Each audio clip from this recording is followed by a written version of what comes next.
Meta kompla jinstema l-każ kontra Anthony De Bono, ir-raġel tal-eks Ministru ta' Għawdex, kien ippreżentat rapport ta' espert tekniku li kkonferma li l-kalligrafija fuq għadd kbir ta' invoices analizzati kienu tal-istess De Bono.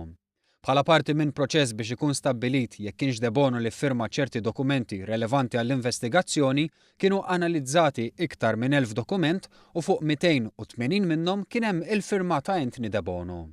Dawn jikkonfermaw kif kien li qed japprova x-xogħlijiet li saħansitra semmew mill-whistleblower fil-każ magħruf bħala Work for Votes. Fost id-dokumenti analizzati kien hemm l-invoices li ppreżenta l-whistleblower fil-każ kif ukoll dokumenti minn dipartimenti li jintużaw biex isiru ħlasijiet wara li ordna x-xogħol De Bono. Kienu analizzati wkoll noti li fil-qorti il-whistleblower kien qal li talbu jagħmilhom Anthony De Bono. Fil-fatt, l-espert Martin Bajjada kkonferma wkoll li fuq xi dokumenti kien hemm l-inizjali JC li huma l-inizjali tal-whistleblower Joseph Kawki. Il-linka l-ħamra kienet ta' Joseph Kawki, għall-espert li nnota kif Kawki għandu l-firma tiegħu fuq irċevuti fiskali. Fil-qorti l-espert Martin Bajjada nnota kif ir-riżulta li Anthony De Bono jiffirma b'żewġ modi.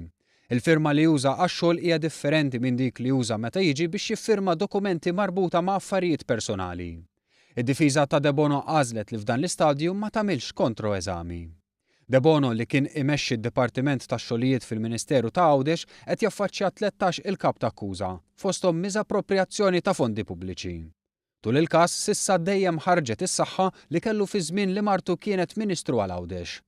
Joseph Kawki kien il-menta li kellu jitħallas mal-50,000 euro ta' xogħlijiet li kien għamel fil-privat imqabbad minn Tony De Bono. Flus li baqa' qatt magħha għajr għal 10,000 euro li għaddew wara li l-każ ħareġ fil-midja.